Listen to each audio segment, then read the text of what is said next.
हाय दोस्तों, आपके अपने YouTube चैनल में आप सभी का हार्दिक स्वागत है।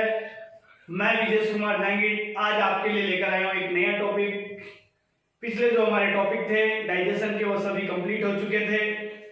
उनमें हमने क्वेश्चंस देखे थे, उनसे संबंधित किस प्रकार से कौन से टॉपिक से किस प्रकार का क्वेश्चन पुटअप होता है, टोटल ओवरऑल थ्योरीज देखी थी, इंपॉर्टेंट जो थ्योरी थी वो भी देखी थी, उसके पार्ट देखे थे। आज हम स्टार्ट करेंगे एक नया टॉपिक, रेस्पिरेशन, श्वसन। देखो देखते हैं रेस्पिरेशन।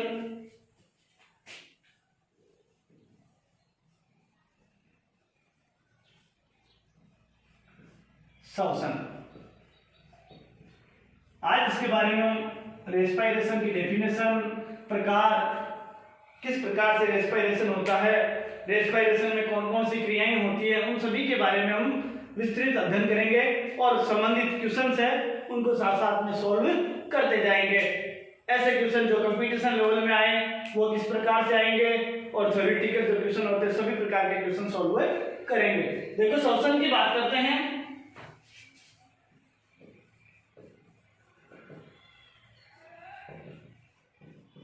तो सामान्यतः हम श्वसन को कह सकते हैं वायुमंडल से हम कहते हैं कि ऑक्सीजन हम ग्रहण कर रहे हैं।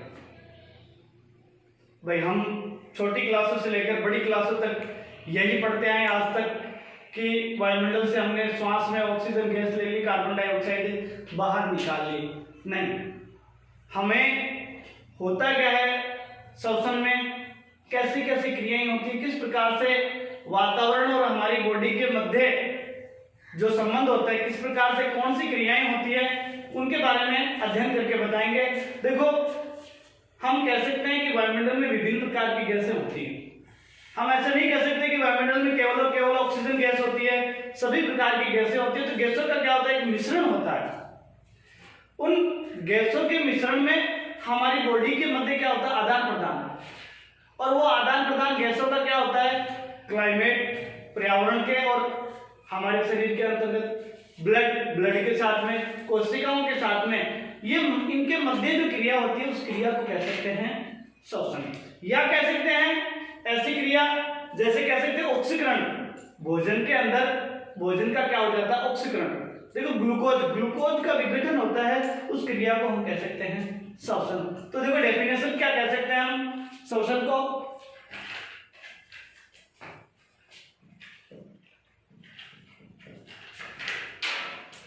परिभाषा की बात करें, देखना बिल्कुल सरल और सिंपल परिभाषा। हमने देखा गैसों का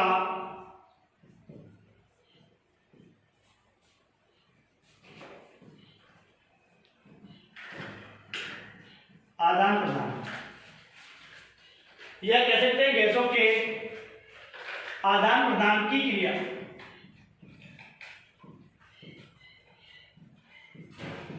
जो किसके मध्य, पर्यावरण, रक्त एवं कोशिकाओं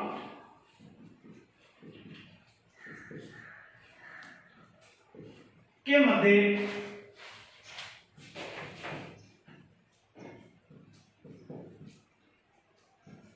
होती है,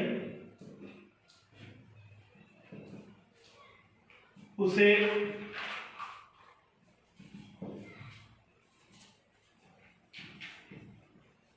श्वसन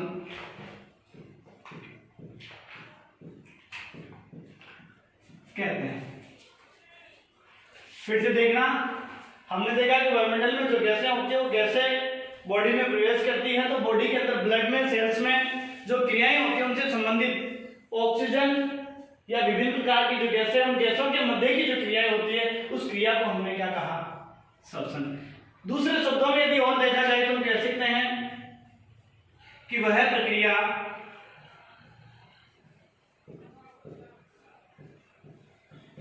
जिसमें जीवित कोशिकाओं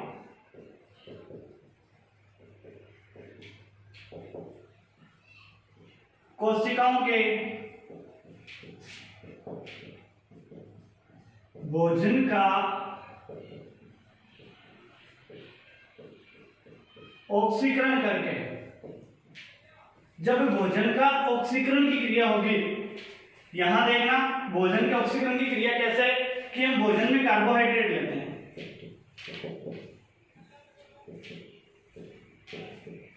यहां पर ग्लूकोज होता है, ग्लूकोज का जब विघटन होगा, तो ग्लूकोज का जब विघटन होगा तो यहां हमारे पास में क्या प्राप्त होगी, CO2 H2O और ऊर्जा प्राप्त होगी। तो भोजन का जब ऑक्सीकरण होगा, ग्लूकोज को जब O2 देंगे, ऑक्सीजन देंगे, तो ऑक्सीकरण की जो क्रिया होती है ये करने के बाद में हमें CO2 जल एवं ऊर्जा प्राप्त होती है, उसे श्वसन कहते हैं।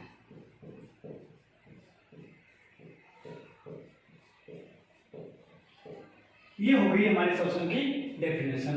दोनों इजी डेफिनेशन, जो आपको अच्छी लगे वो समझो, केवल और केवल समझने के लिए, रटने की जरूरत नहीं है। क्यों? ऐसी इजी डेफिनेशन है। देखो फिर से देख लेना कि गैसों के आदान प्रदान की क्रिया जो पर्यावरण में रक्त और सेल्स के मध्य होती है उसे क्या कहते हैं, श्वसन। या कह सकते हैं कि वह प्रक्रिया जिसमें जीवित कोशिकाओं के भोजन का ऑक्सीकरण, ये ध्यान रखना, ऑक्सीकरण की क्रिया कैसी क्रिया होती है, ऑक्सीकरण की क्रिया। ऑक्सीकरण का मतलब यहां हम O2 ले रहे हैं, ऑक्सीजन क्या कर रहे हैं, ग्रहण कर रहे हैं। ऑक्सीकरण में ऑक्सीजन ग्रहण की जाती है, ऑक्सीजन ग्रहण करके ग्लूकोज का विघटन होता है, तो उस स्थिति में हमारे पास में क्या प्राप्त होती है, CO2 जल एवं ऊर्जा प्राप्त होती है, और उस क्रिया को हम क्या कहते हैं, श्वसन कहते हैं। तो ये हो गया दोस्तों हमारा रेस्पिरेशन। अब इसके बाद में देखते हैं इसके प्रकार। अब देखो प्रकार की बात करते हैं तो श्वसन को हम दो भागों में बांट सकते हैं। जब प्रकार की बात करेंगे तो श्वसन को कितने भागों में, दो भागों में।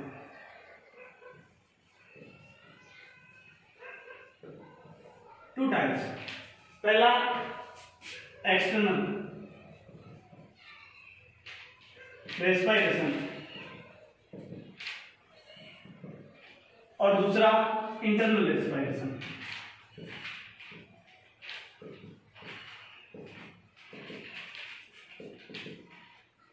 एक्सटर्नल बाह्य श्वसन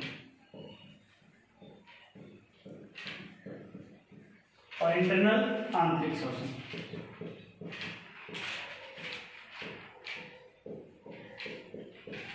देखिए देखते हैं, पहला बाह्य श्वसन देखिए क्या होता है, बाह्य श्वसन। बाह्य श्वसन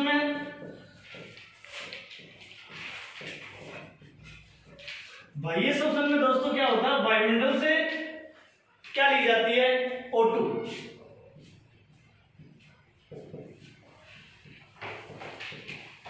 ऑक्सीजन क्या करते हैं, ग्रहण करते हैं। यहां O2 देखना, O2 ऑक्सीजन तीन रूपों में पाई जाती है वायुमंडल में, एक होती है O, एक होती है O2 और एक होती है O3। ऑक्सीजन तीन रूपों में पाई जाती है, इसको बोलते हैं हम स्वतंत्र ऑक्सीजन। ये होती है संयुक्त ऑक्सीजन,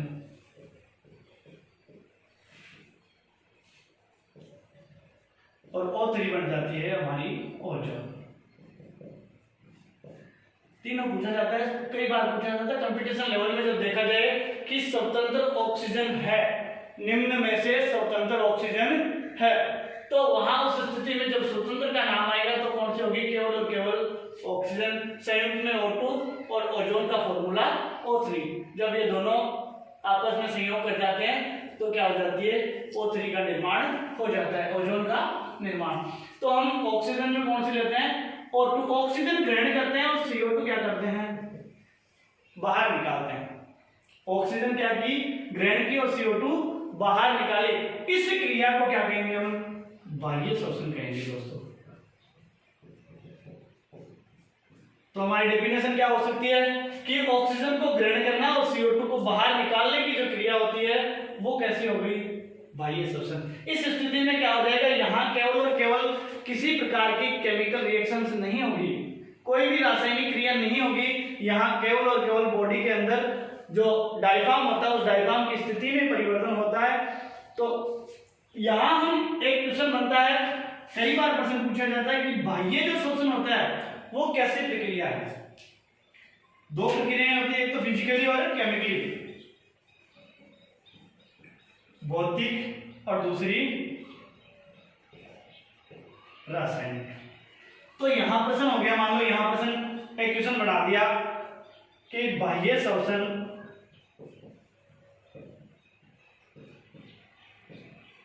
किस प्रकार की क्रिया है। ऑप्शन दे दिया हमारे पास में, ए भौतिक, बी रासायनिक, सी दोनों और डी इनमें से कोई नहीं, नन ऑफ द अबव। अब यहां देखना, हमने क्या देखा, यहां किसी प्रकार की केमिकल कंपोजिशन या केमिकल रिएक्शंस किसी प्रकार की नहीं हो रही। यहां क्या हो रहा है, केवल बॉडी में डायफ्राम की स्थिति में परिवर्तन हो रहा है।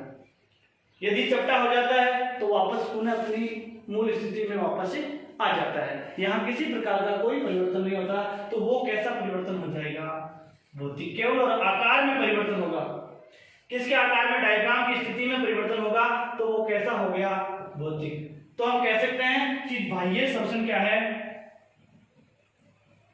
बाह्य शोषण एक भौतिक प्रक्रिया है। ये हो गया दोस्तों हमारा बाह्य शोषण। यदि रेस्पिरेशन में आपकी कहीं किसी भी प्रकार की कोई मन में कुछ भावनाएं हो, कुछ क्वेश्चंस हो, तो कमेंट बॉक्स में दोस्तों अपने कमेंट लिख देना। निश्चित रूप से आपके सभी क्वेश्चनों का जवाब सरलता से दिया जाएगा। यदि बड़ा क्वेश्चन आप करते हो तो अगली क्लास में आपके क्वेश्चन का सलूशन किया जाएगा।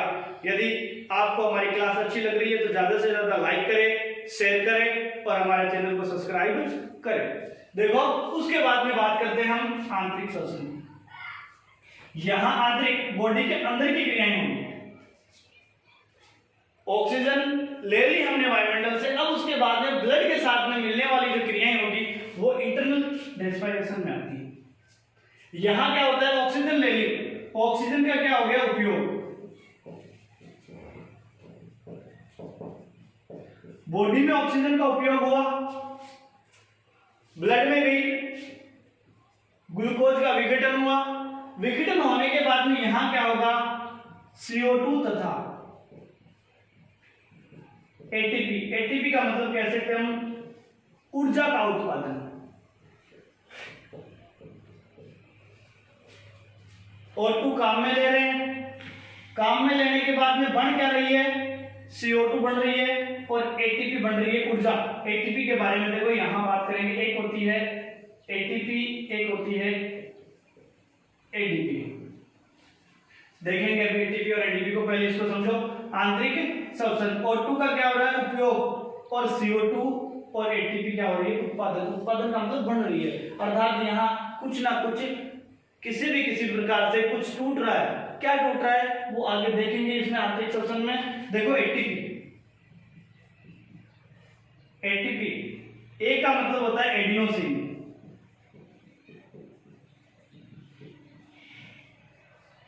T का मतलब ट्राई और P का मतलब फॉस्फेट। पूरा नाम हो गया एडिनोसिन ट्राइफॉस्फेट। ऊर्जा का अणु है, क्या है, ऊर्जा का अणु। जब आगे कुछ साइकिल्स पढ़ेंगे उन साइकिल्स में इसके बारे में चर्चा करेंगे। उसके बाद में होती है ADP, वही A फॉर एडिनोसिन,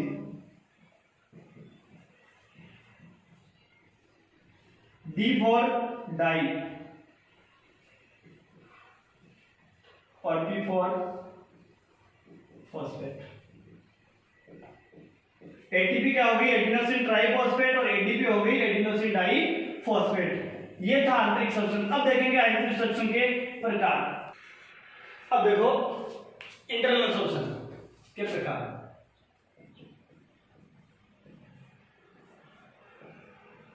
आंतरिक श्वसन के प्रकार।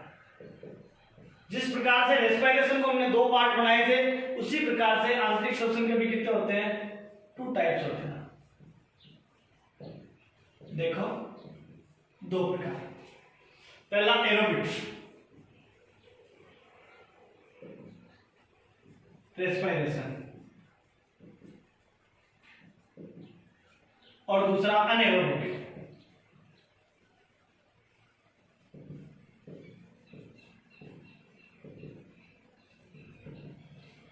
एरोबिक का मतलब होता है ऑक्सी श्वसन, और अनएरोबिक का अनऑक्सी।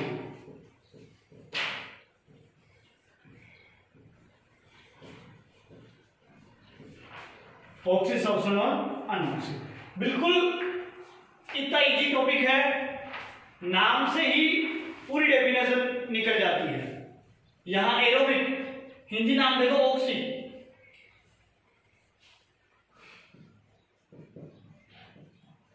ऑक्सी और श्वसन। देखो ऑक्सी, ऑक्सी का मतलब ऑक्सीजन। इस प्रकार के श्वसन में किसकी आवश्यकता होती है, ऑक्सीजन की। अर्थात कह सकते हैं ऑक्सीजन की उपस्थिति, प्रेजेंस में जो श्वसन होता है उसको क्या कहेंगे हम, ऑक्सी श्वसन कहेंगे। डेफिनेशन की बात करेंगे तो सीधी डेफिनेशन, नाम से डेफिनेशन निकल रही है, क्या होगी कि वह श्वसन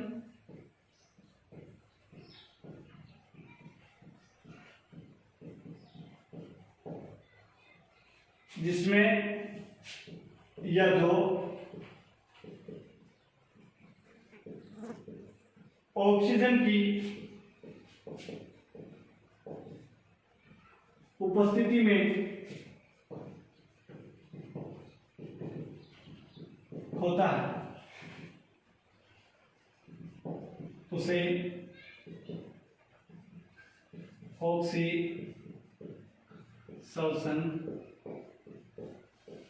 कहते हैं। यहां इसको दूसरे नाम से और जानते हैं, या कह सकते हैं वायवीय श्वसन, या और कह सकते हैं कोशिकीय श्वसन।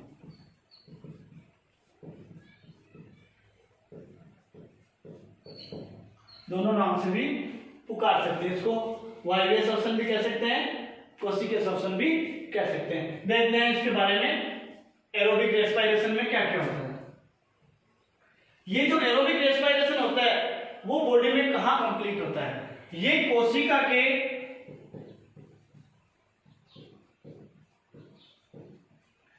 माइटोकॉन्ड्रियम,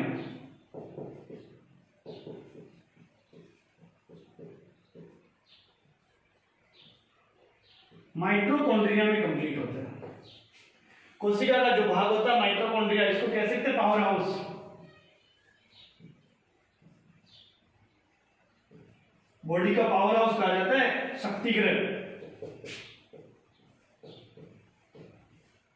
यहां से ऊर्जा प्राप्त होती है। तो जो ऑक्सी श्वसन होता है वो कोशिका के माइटोकॉन्ड्रिया में कंप्लीट होता है। और कौन सी क्रिया के द्वारा कंप्लीट होता है, उस क्रिया को बोलते हैं क्रेब्स चक्र। उस क्रिया को क्या बोलते हैं, क्रेब्स चक्र। अगली एक नई क्लास हम लेंगे, उस समय क्रेब्स चक्र को पढ़ेंगे। तो उस क्रिया को क्या कहते हैं, क्रेब्स चक्र। कहां कंप्लीट होता है, माइटोकॉन्ड्रिया में। क्रिया कौन सी, क्रेब्स चक्र। इंपॉर्टेंट यही है दोस्तों, क्वेश्चन यही से पुटअप होता है।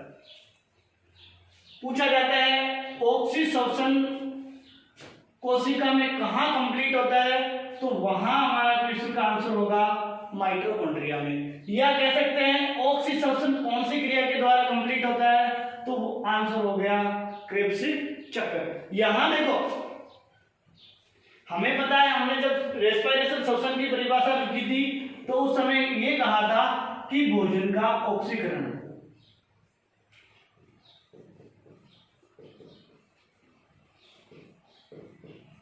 ऑक्सीकरण। इसका मतलब ग्लूकोज का विघटन हो गया। ग्लूकोज का क्या हो गया? विघटन। विघटन का मतलब टूटना। ग्लूकोज टूटेगा, जब ग्लूकोज टूटेगा तभी ये क्रिया होगी। तो यहां पर ग्लूकोज का किस प्रकार से विघटन होता है? ग्लूकोज का पूर्ण विघटन होता है।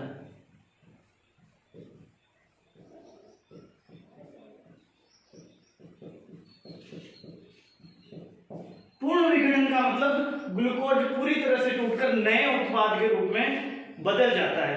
नए उत्पाद हमारे पास में प्राप्त हो जाते हैं। तो उत्पाद के रूप में अंतिम उत्पाद क्या प्राप्त होगा? यहां ग्लूकोज का जब विघटन होगा तो अंतिम उत्पाद क्या प्राप्त होगा?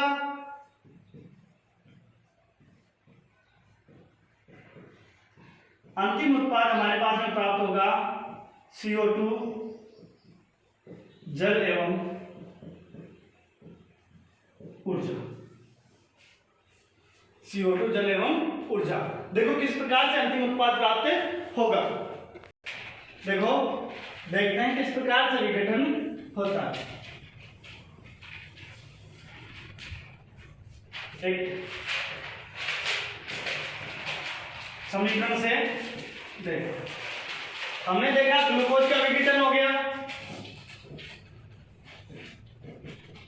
ग्लूकोज का विघटन, ग्लूकोज का सूत्र क्या होता है? C6H12O6। ये क्या हो गया हमारा? ग्लूकोज।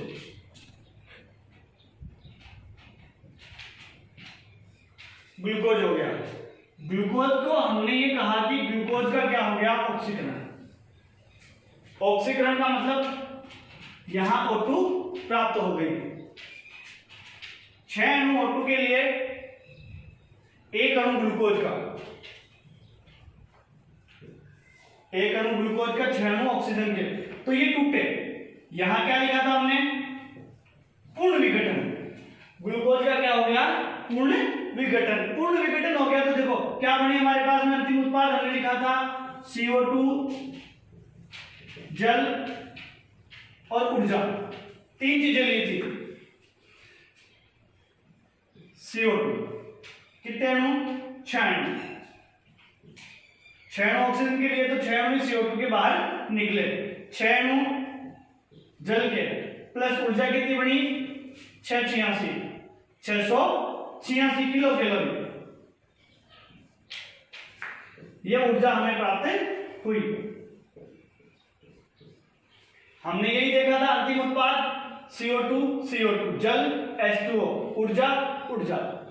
पूर्ण विघटन, पूरी तरह से टूट रहा है, दूसरे उत्पाद में बदल रहा है, तो ये हो गया पूर्ण विघटन। फिर से देख लेना, ग्लूकोज का 1 अणु 6 अणु ऑक्सीजन के, तो 6 अणु कार्बन डाइऑक्साइड के, 6 अणु जल के, और ऊर्जा कितनी प्राप्त हो रही है? 686 किलो कैलोरी। इस प्रकार से क्या होता है? हमारा ऑक्सीशोषण होता है। यहां जब ऑक्सीशोषण होगा, इस ऑक्सीशोषण में जब एक अणु किसका? एक अणु जब ग्लूकोज का लिया जाता है तो ऊर्जा कितनी प्राप्त होती है? हमें 38 ATP। ऑक्सीशोषण में जब एक अणु ग्लूकोज का जब विघटन होता है तो उस स्थिति में हमें कितनी ऊर्जा प्राप्त होती है? ATP। ये बड़ा इंपॉर्टेंट है दोस्तों, नोट कर लेना। यहां से कई प्रकार से क्वेश्चन पूछा जाता है। पहला प्रश्न इस प्रकार से पूछा गया कि ग्लूकोज के एक अणु में कितनी एटीपी ऊर्जा प्राप्त होती है? तो हमारे पास में आंसर कितना हो गया? 38 एटीपी। क्वेश्चन नंबर 2 इस प्रकार से पूछ सकता है कि माइटोकॉन्ड्रिया में जब ऑक्सीशोषण कंप्लीट होता है तो ऑक्सीशोषण में कुल कितनी एटीपी प्राप्त होती है? तो उस स्थिति में भी हमारा आंसर क्या हो गया?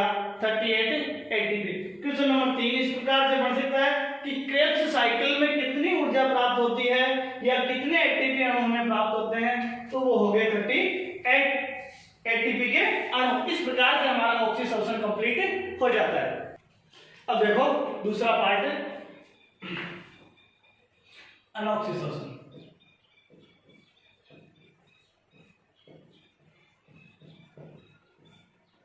अनएरोबिक।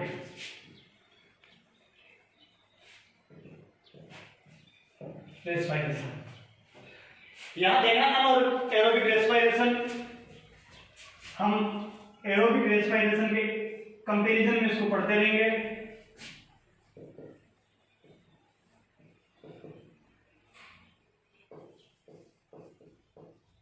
सेम जो प्रक्रिया ऑक्सीजोशन में हुई वही वही अनऑक्सी में पढ़ेंगे।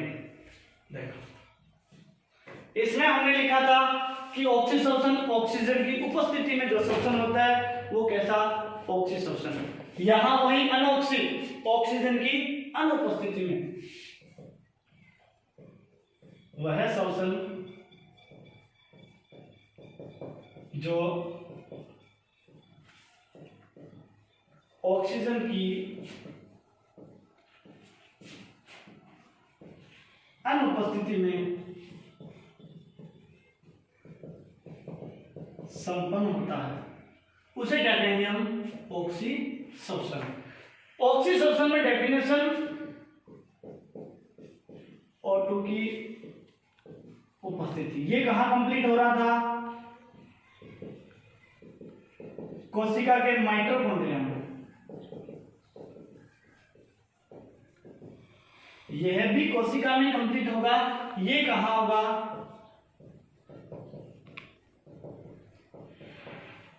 कोशिका के कोशिका द्रव्य में।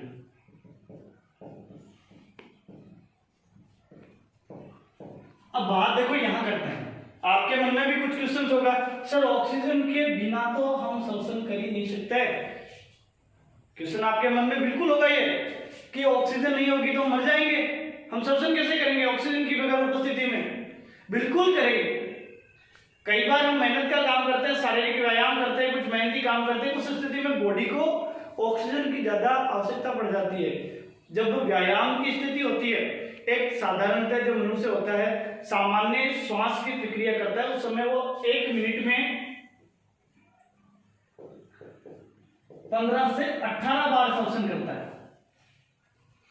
जबकि व्यायाम उस स्थिति हो जाती है तो 25 से 27 बार शोषण की क्रिया करने लग जाता है, या कोई शारीरिक कार्य करता है, उस स्थिति में उसको ऑक्सीजन की ज्यादा आवश्यकता होती है। वहां क्या होता है, जब बॉडी में, हमने पीछे पार्ट में पढ़ा था कि बॉडी में क्या होता है, जो ग्लूकोज होता है वो संचित अवस्था में रहता है, और उस संचित ग्लूकोज का क्या होता है, विघटन होता है। तो वहां कौन सी क्रिया, वो क्रिया कहां संपन्न होती है, कोशिका द्रव्य में। तो वो शोषण में कौन से शोषण में हो गई, अनऑक्सी शोषण में। तो ये कोशिका के कहां संपन्न होता है, कोशिका द्रव्य में। वही बात ये माइटोकॉन्ड्रिया में तो कौन सी क्रिया हुई, क्रेब्स चक्र। यहां भी कुछ ना कुछ होगा, तो यहां कौन सी क्रिया होगी, ग्लाइकोलाइसिस की।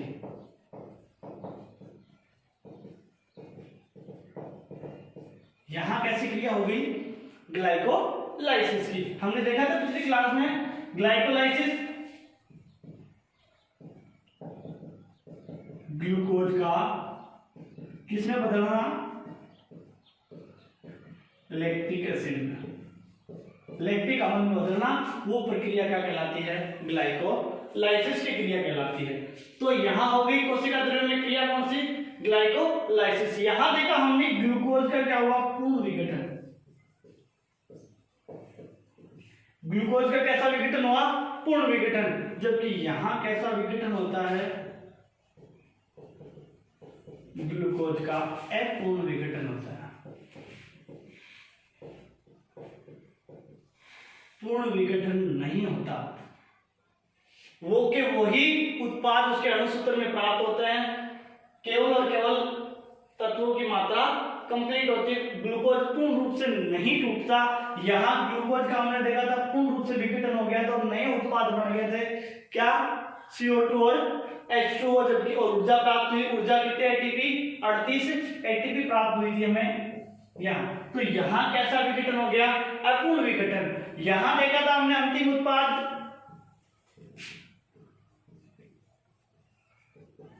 अंतिम उत्पाद क्या थे हमारे, CO2 H2O ATP या ऊर्जा। तो अंतिम उत्पाद में कह सकते हैं CO2 और H2O थे। यहां अंतिम उत्पाद क्या हो जाएगा,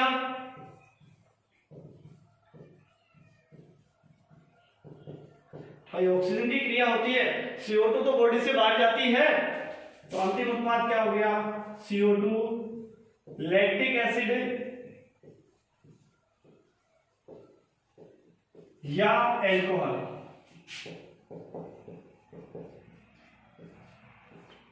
या तो लैक्टिक एसिड या एल्कोहल। यहां देखा था किस प्रकार से विघटन था, C6H12O6 का 6O2 की उपस्थिति में CO2 प्लस 6H2O प्लस ऊर्जा प्राप्त हो रही थी।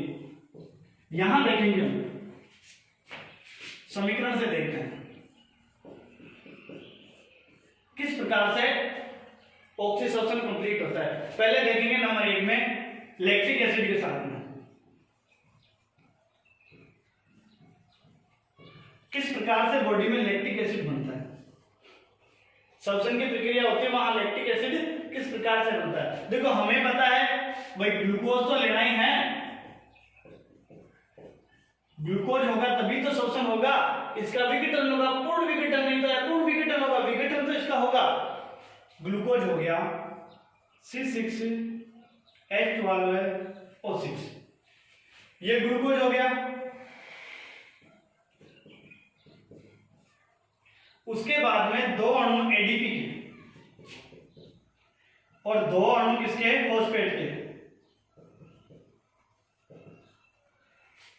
दो अणु किसके मिले, एडीपी के, और दो अणु किसके मिले, फॉस्फेट के। जब ये मिले ग्लूकोज के साथ में तो क्या प्राप्त हुआ हमें, दो अणु किसके, लैक्टिक एसिड के C3H6O3। जब ग्लूकोज के साथ में दो अणु एडीपी के और दो अणु फॉस्फेट के मिले तो हमें दो अणु किसके मिले, लैक्टिक अम्ल के, और हमें ऊर्जा कितनी प्राप्त हुई, दो अणु एटीपी प्राप्त हो गई। इसीलिए यहां ऑक्सीजन में देखेंगे ग्लाइकोलाइसिस 4 अणु एटीपी प्राप्त होती है, लेकिन दो अणु तो क्या हो जाते हैं, खर्च हो जाते हैं। दो अणु तो यहाँ खर्च हो जाते हैं और शेष हमारे पास में कितने अणु बचते हैं, दो ही अणु प्राप्त होते हैं। तो दो अणु एटीपी के प्राप्त होगी, ये थी लैक्टिक अम्ल जब बढ़ता है उस प्रकार से। दूसरा देखते हैं, एक बार इसका स्क्रीनशॉट ले लो ताकि आपके समझ में आ जाए। अब उसके बाद में देखो अल्कोहल के साथ में किस प्रकार से होता है।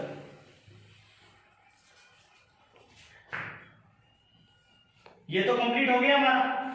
अब इसके साथ में देखें ये कैसे बनेगा अल्कोहल वाला। यहां किस प्रकार से शोषण कंप्लीट होता है, हमें पता है ग्लूकोज लेना है तो वही C6H12O6 ओके, वही दो अणु एडीपी के। ध्यान रखना एडीपी है, एटीपी नहीं है, एडिनोसिन डाइफॉस्फेट और दो अणु फॉस्फेट के।